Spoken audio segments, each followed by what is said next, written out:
जो कहीदे पर को बुद्धि नदी से निजकू जितेबले से पाखरे क्षमता थिला निजे 27% आरक्षण आनी एवं ओडिशार जिते ट्रिब्यूनाल हाईकोर्ट सुप्रीमकोर्ट जो कैपिंग लिमिट अच्छी 50% रु अधिक जाति भित्तिक संरक्षण हेब नहीं ता उपरे सुप्रीमकोर्ट ये निर्देश उपरे ओडिशार ट्रिब्यूनाल सेतेबेले मना कर देइथिला। ये सरकार 2008 एससीबीसी अधिनियम फेरई नहीं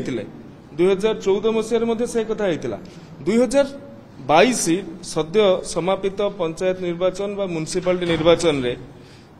सरकार कहले आम ओबीसी मान आरक्षण देवु कि पारे जो मध्य प्रदेश सरकार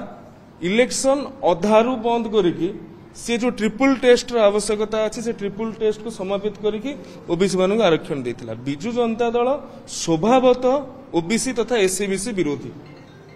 मंडल कमिशन 1999 रिपोर्ट आसिला बिजु बाबू तार विरोध करते एमाने भी देखु 11.25% जोटा कि सर्वाधिक सुप्रीमकोर्ट निर्देश अनुसार सुप्रीमकोर्ट कैपिंग अनुसार सर्वाधिक से लगे पार नथिले कांग्रेस कथा तो न कहवा भल इंदिरा गांधी आरंभ करी राजीव गांधी आरंभ करी मंडल कमिशन पूर्व काका कालेकर कमिशन भी 1953 मसीह स्थापित होता भी नेहरू विरोध करते।